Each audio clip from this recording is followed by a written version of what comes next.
Hello, everyone, and welcome to the 10th episode of the Hipfire podcast. As always, I'm your host, Yasser, joined by my other co host, Seth, and today we got a special episode for y'all.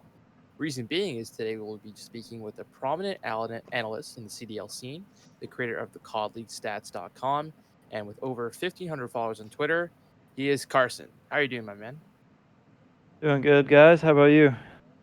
Not too bad myself, but let's not waste any time and jump right into it. As with all our guests, we always ask if you could introduce yourself, tell us how you got into the Call of Duty scene, what your favorite Call of Duty was, your favorite Call of Duty Pro, and what team you currently cheer for today. Yeah, my name's Carson. I've been a big Call of Duty fan for years now. I got into Call of Duty on like Call of Duty 4. That was kind of the first video game I ever fell in love with. I'm pretty sure I was like 9 or 10 years old and just remember grinding it endlessly. Um, and then I, my favorite team this year is the Minnesota Rocker. I live in Milwaukee, Wisconsin, so that's the closest team to me besides the Huntsman. And I'm a big Gary Vaynerchuk fan, so I just kind of naturally picked them as my team to root for. Don't really have a favorite player specifically, but I do like anyone who is just really aggressive like entry players like a Vivid and a BZ, Pristini, etc. I just I just love watching entertaining players play at like a high pace. One of my favorite things to watch. Um, but yeah, my favorite Call of Duty is probably Call of Duty Ghosts or Call of Duty 4. I think Call of Duty Ghosts is one of the most underrated CODs ever. It was just so good in terms of like search and destroy and just some of the competitive gameplay on it. It's really good in my opinion. Yeah, Ghost was definitely not an answer I was expecting. I remember that game getting absolutely shit on by everyone. People hated that game, but I feel like the S&D played really well in Ghost, so pretty cool to hear that. But Seth, why don't you take the next question? Yeah, so what inspired you to make the COD League Stats website and get into the analytics of everything that's going on? So I have interesting background. So I actually play um, daily fantasy sports and poker on a professional level. So when it comes to like breaking down data and looking at analytics, it's kind of like my natural thing. And so I obviously already had this love for Call of Duty, and I saw that there wasn't too much going on in terms of like stats in the Call of Duty League. Like there wasn't even a website this year that had any sort of stats on it besides what EasyMac was doing. Um, so I was just like, it seemed natural for me to jump in and start creating content around um, the analytics in Call of Duty. Um, so yeah, I've kind of just taken my skill sets from playing daily fantasy sports and poker and transferred that to Call of Duty and tried to answer or ask questions that are hard to answer. Call of Duty is an interesting game where um, it's tough to come to a lot of easy conclusions. Like you can't just look at a player's KD ratio and know how good they are. You really got to take a look at the deeper level to figure out how valuable players are.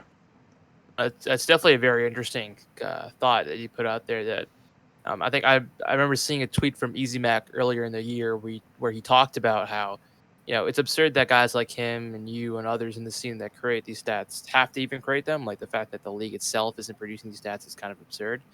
But Yeah. sort of you sort of alluded to it. Our next question is about.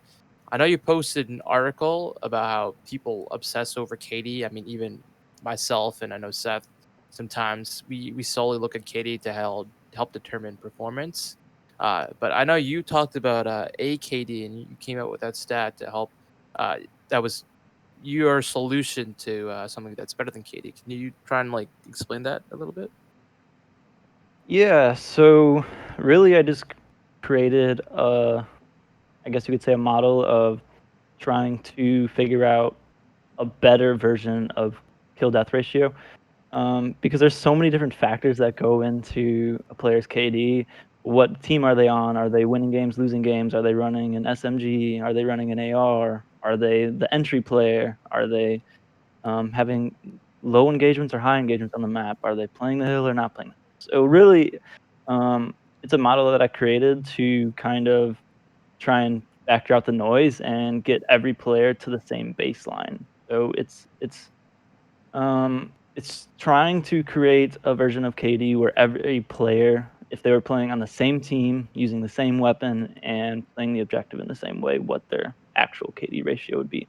And it's definitely not perfect because um, there's still limited data that we don't have, like what players are, like the type of engagements players are having. A player who's consistently being an entry player into a hill or um, always in the tougher engagements, they're not going to factor in well into this version of KD. But for the most part, it does a good job of trying to get every player in the league to the same baseline. Yeah, no, that's actually very interesting because I don't think I've ever seen anyone do that before necessarily to look at like getting what KD like a projected KD for each player based on uh, uh, whether it be a role or what gun they're using. So that's something that I haven't seen before. But Seth, why don't you take the next question? Yeah, so we saw you posted a stat about like wins above replacement, and Mhm. now that we're coming down to the end of the season, we got to start picking out MVP picks, right? And I think that it's an interesting stat to look at that you made because, in my opinion, in conventional sports, most valuable player to me always kind of meant, if you put this one player off the team, would they do a lot worse? And then put him on a different team, how well would he do there? Like, it's kind of how I see value. Mhm. So can you talk a little bit about how this stat came about and how you and kind of maybe give your thoughts about anybody that surprised you on the list? Yeah, so it's very similar to the adjusted KD stat. Just instead of looking at kills and deaths, we're looking at the factors that lead to a team winning or losing more often. Um, so wins above replacement this year, I think I have Skies number one. Um, so I don't know if he's my MVP or not. I go back and forth between him and Shotzi. Shotzi's number three on my wins above replacement list, but he's higher on my adjusted KD list. So, but yeah, I think looking at both of those kind of gives a good picture. They're both slightly different from each other, but if you use them together, you can create uh, a more accurate stat. Yeah, yeah, for sure. I think like the fact that Shotzi's like toe to toe with Skies being a submachine gun, this kind of shows why these stats are kind of cool and important because usually you wouldn't see an SMG on the same kind of leaderboard for stats wise amongst an AR player. Mm. So it's kind of interesting. Also, what do you think about like the fact that Sim's only ninth and not a lot of the face guys are on here? Is that more because they play as a team, or what's that really attributed to? Um, to be honest, I mean, I don't know exactly why they're not higher. I do know Simp isn't as high. I know he's right there in terms of like regular KD ratio with some of the players who are higher than him. But I think the reason is because he uses an AR more, and especially lately, he's been running an AR almost every map, I think. So because his KD ratio is like the same as a Shotzi, but Shotzi has predominantly used an SMG this year, so he grades out higher in those rankings because he's strictly using an SMG, where we know that it's tougher to have a high KD ratio with an SMG this year. That is very true. But along those lines, I wondered if during you doing or performing this analysis, have you ever found any stats that sort of surprised you, whether it be about a specific team, player, or map? Um, Off the top of my head, I really can't think of any. I would say if there's a player that stood out to me as like someone nobody's talking about this year, it's probably Attach. Uh, Interesting. he's like towards the top in every single analysis and every type of stat that I do and look at. And it's just crazy that no one's really mentioning his name. I think he's number one or number two in my adjusted KD model, and then he's fifth in my wins above replacement model. Uh, just the I don't know. He's predominantly run an SMG this year, and his stats in every single category has been kind of absurd. So for him to get no love is kind of surprising to me. especially with how long he's been around in the community. Yeah, that honestly is, because I remember seeing those stats of where I know you'd post them on Twitter before events. Attach is like high up there with Mac, and like that kind of surprised me because at least from what I saw, like Attach was playing well, but I didn't realize he was playing that well on the map. I guess he's definitely someone I have to pay more attention to. That's definitely something interesting. But sort of along those lines, I guess you would say we were going to ask what players you found were either underrated or overrated by the COD community. I'm guessing Attach would be the underrated, but did you have a player that you think is maybe overrated by the COD community based on your analysis? I think just ARs in general are overrated because they just have the highest KDs, and that's what people are gonna look at. It's who has the best KD in the game. But just from like a straightforward point of view, when you look at the ARs, they're at the top of the list in KD, but obviously we know that submachine guns are so much more valuable in the roles they're playing. Yep. The kills they're getting on the map. So I would say just ARs in general. I don't really have a specific player though. Interesting. Seth, why don't you take the next question? Yeah, so the next one we have is you collected a stat for the percentages of teams' hardpoint hill time. And I thought this was an interesting one to look at because I think in past Call of Duties it was always, or usually AR players, and here we see Proto and Shawnee, and I know Shawnee's been a slow player before. It's not too surprising, but these kind of seem like players that are. I just kind of see them as like the nice guys on the team almost. Right. So guys that just kind of get forced into that role. So what do you make of this list? I'm kind of surprised to see Shotzi so high. It's kind of weird to me. Yeah, I think that's another reason why Shotzi grades out well in the statistics I create, is because his hill time is just so surprisingly high this year. And then you look at the other players who are on that list, and it's like you said, Shawnee, Chino, guys like that, and then a few ARs as well, like Octane and Accuracy. But yeah, I think you're right. It's more so just naturally the players who aren't as talented, they tend to fill that role of like getting the hill time in this game, in my opinion. Sort of follow up on that, we don't see anyone, unless my eyes deceive me, see anyone from FaZe or Florida, and I wonder if that's attributed to the fact that they play more of a team-based game and that it's really anyone who picks up the hill. Do you think there's something to that and winning, or it's just an outlier? I do. I think earlier in the year, when the meta was kind of getting formed for this game, we saw a few teams figure out early that it's, in terms of this game, it's you got to kind of have all the players on the map playing a very similar role. So like you're saying, when it comes to FaZe, it's usually whoever is closest to the hill to pick up that time, or there's not just like one specific player they're relying on to do that. It's a really a team aspect of, okay, you could say this for picking up spawns too. Like there's not just a certain player that's going to always try and pick up spawns. There's players who do it more often, like a Pristini or a Vivid. But for the most part, the meta in this game, I think, was formed early on that everyone on the team has to be kind of playing a similar role of either picking up hill time, or if you're the closest to go rotate to the next hill, you're doing that. There's not really specific roles. So I think that's why you see a team like Atlanta, who figured out the meta so early. That's why they're more balanced when it comes to their hill time. Yeah, that makes a lot of sense. But sort of along those lines, talk about metas. I was very curious about whether you believe there is a place, or whether people should start looking at separating stats based on gentlemen's agreements, because I'd be curious to see how much GAs really do impact performances of players and teams, because obviously we saw with the 10 millimeter and MP5 essentially getting nerfed quite a lot, that this style of teams has changed, players' KDs have changed. Do you think it would make sense to separate those stats just to be able to compare the two, or do you think it's too big of a difference to be able to attribute like a team's performance based on GAs? Could you kind of say that Sorry. again?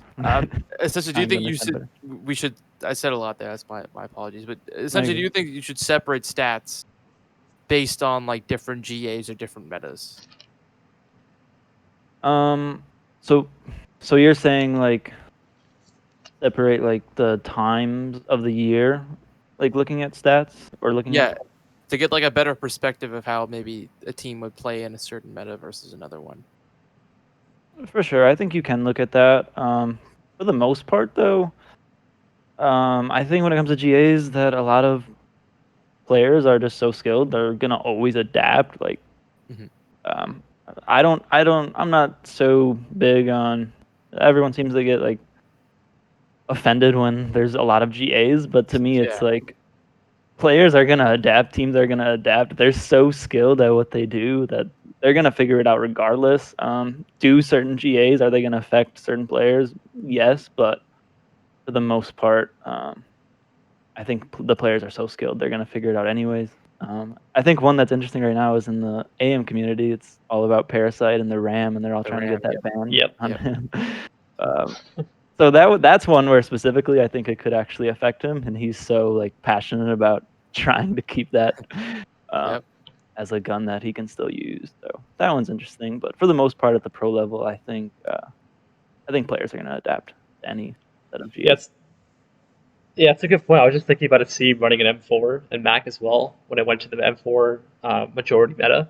It's a good point because like I assumed they would put like Silly on the M4 because he already plays a bit of a slower pace, but they just said like whoever's most skilled with the best gun of the game should be using it.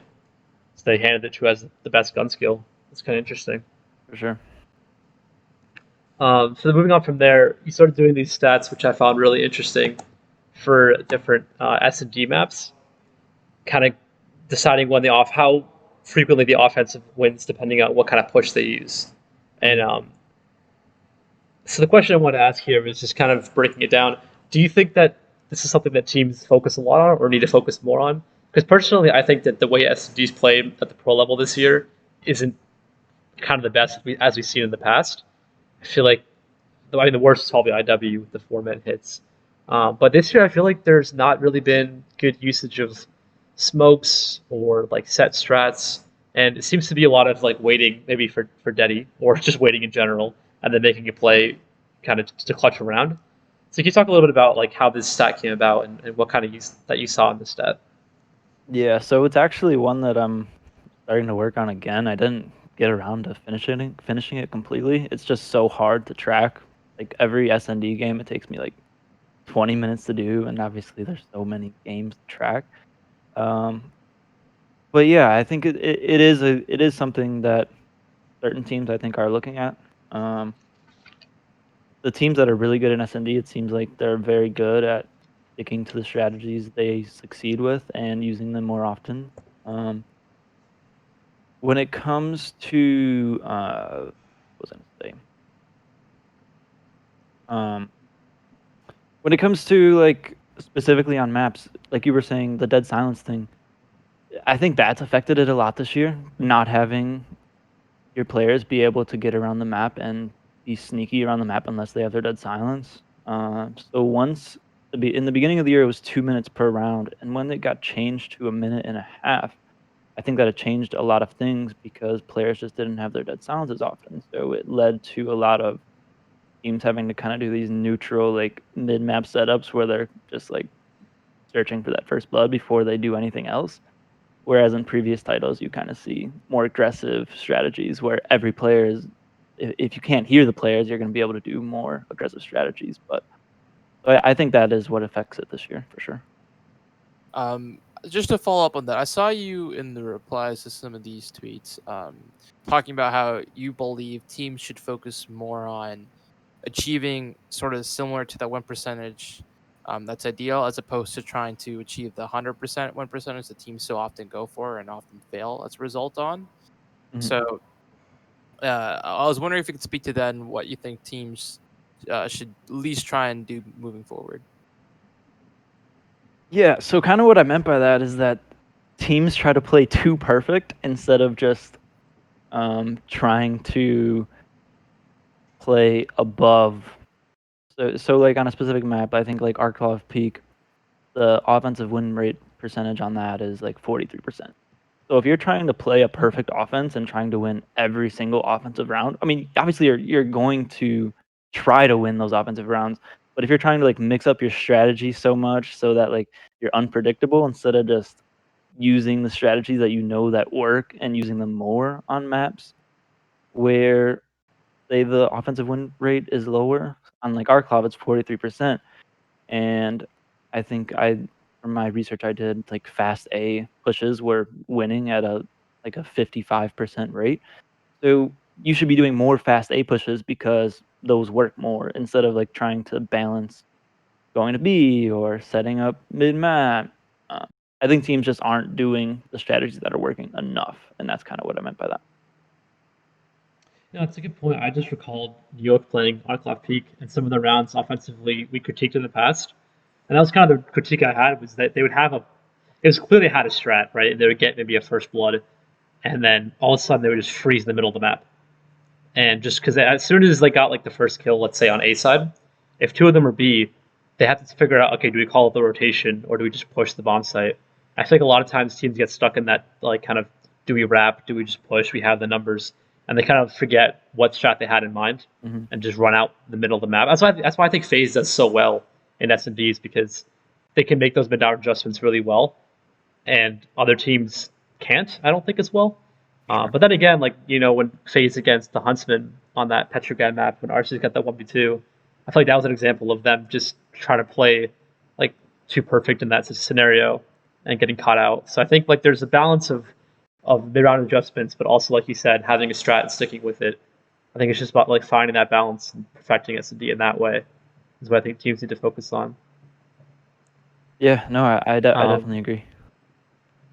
Yeah, but moving forward, I think Seth, we had another one of your stats, Karsen, rather, about strength of schedule / power rankings.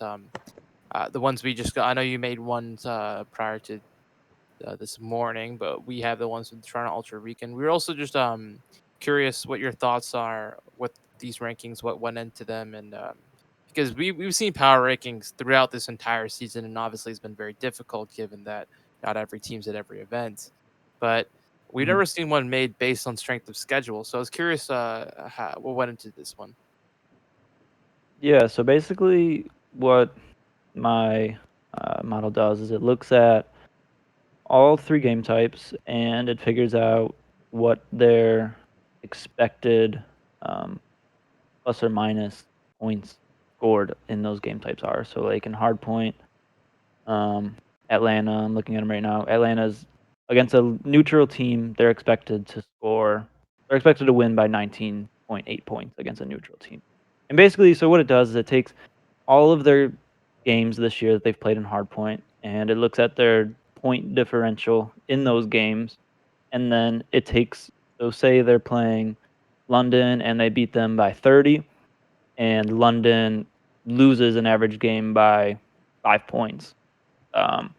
So the adjusted number for Atlanta in that situation would be 25.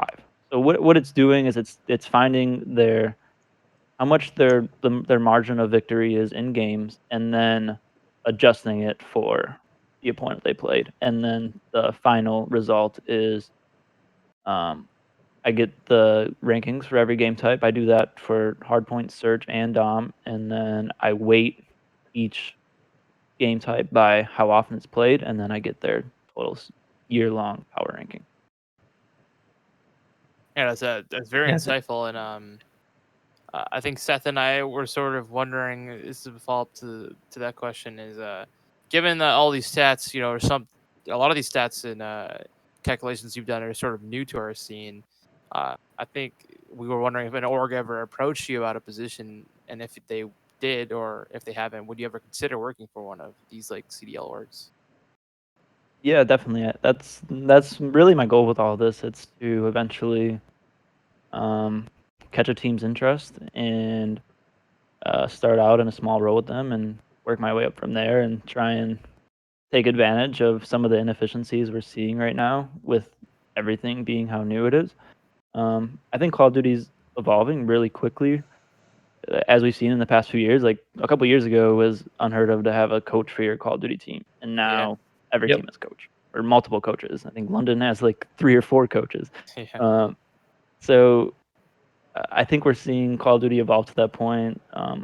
Pretty sure like a little more than half the teams already have an analyst type Mhm. role. So definitely, it's something that I would love to do. I have had one team actually. I've actually talked with one team already. Nice. Nice, man. So that's exciting. But yeah, I am. It is something that I'm looking to get into for sure. Yeah, you're for sure doing it the right way because I even remember Easy Mac, like at the start of the Black Ops 4 season, like he would just watch optics scrims and then post their stats from the scrims in the optics subreddit, and that's essentially how he got started. And then at the end of the season, he was with FaZe. So, like you're definitely doing it the right way. I mean, these stats are definitely like something that we've never seen before and very intriguing. So, just good on you for doing work like this because we're both really big fans of it. But Seth, Yeah, I appreciate that. yeah, for sure, man. But Seth, did you have any other questions? Yeah, I was going to ask about the CDL power ranking that you made, where you kind of took each team and looked at their hardpoint, dom, and S&D and how like their success rates in those game modes. Mhm. And the question I had about this was super interesting because of specifically S&D. What I found interesting, well, I think Florida S&D is a bit of an outlier because they weren't so good at it at the beginning of the year. It kind of got better as they went along. What I found interesting though is S&D skewed so much top heavy than it did bottom heavy, more so than the other game modes. And I kind of think that's like we talked about it a lot in the past about S&D winning championships and that kind of thing. But I think in this title, because of how close respawns can be, we haven't seen that many 100-point clubs, and you can kind of steal a respawn. I don't say easily, but more easily this year than I feel like in the past. Do you think that like S&D is the big thing to focus on, or is Dom the swing mode? Like out of those two, which game mode do you think is more important to focus on? It's definitely search. I think we've seen throughout the Okay. year, like in the middle of the year was LA. They were like dominant at search for a couple tournaments, and they were able to get into a couple semifinals. And the event before this one, it was Paris. They just won all their searches, and Yep. they rode that to the backs to I think they got to the finals, right? Yeah, Finals they did. appearance. Yep. Yep, they did. So Yep, they got smoked, but yeah. So yeah, there definitely is something to it in this game where the respawns are just so close, and any team can really steal any respawn. So if your search is dominant, you're gonna be really good. We've seen that with Dallas and Atlanta all year. They've been the number 1 and 2 search yep. teams, and they it speaks for themselves. They're obviously really good in respawns, but they've rode search and destroy, and I think I think you're correct with that.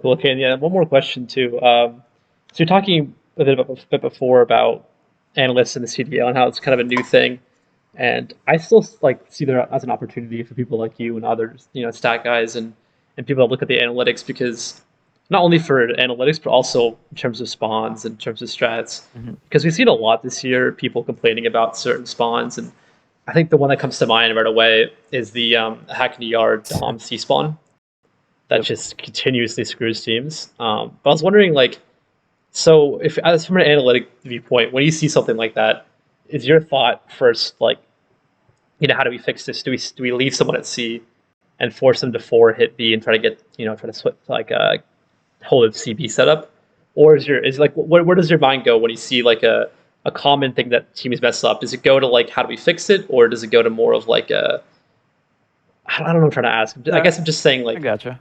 you can go ahead. Go ahead. I don't know. For sure. I think whenever you see a bunch of people complaining about something like spawns, and obviously they are really bad. Spawns are horrible. Yep. But Oh, they're horrible. Yeah. to me, it's always like something you can take advantage of.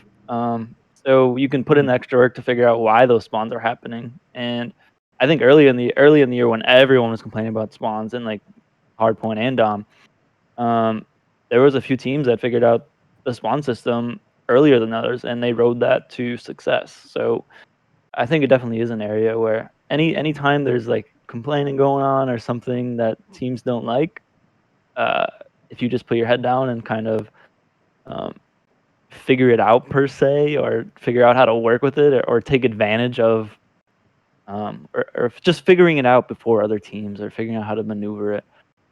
It's definitely an inefficiency that I think you can take advantage of. Yeah, for sure. All right, so you asked any more questions? No, I think that was the last one actually. But with that should wrap up the 10th episode of the Hipfire podcast. Hope you all enjoyed listening. Karsen, this is an open platform. Feel free to plug your Twitter or your website as well. Yeah, so you can follow me at CodLeagueStats on Twitter, and then the website is the same thing. It's CodLeagueStats.com. I'll have that in the description below. Perfect. Yep. Yeah, this has been really fun, guys. Is there anything else you want to say? I think we covered a lot. So Did, yeah. Actually, before we go, who's winning champs this year? You gotta get your prediction. it's so hard. So I'm torn between I know. Atlanta and Dallas. Atlanta's just like more the naturally just Not Toronto. skilled team. Atlanta's the more naturally skilled team. They have more talent on their team, I think. But Dallas has just seemed like they have the game figured out and they work harder than any other team. So I think it's between both of them. If Atlanta really can tighten up some of their mistakes that they're making on the map, I think they end up winning champs. Nice. All right. Well, that was good. Yes. Thanks for listening, guys. And see you guys in the next one. We're going to try to do a prediction kind of breakdown for champs in the next one. So stay tuned for that. And thanks for watching. All right. See you guys.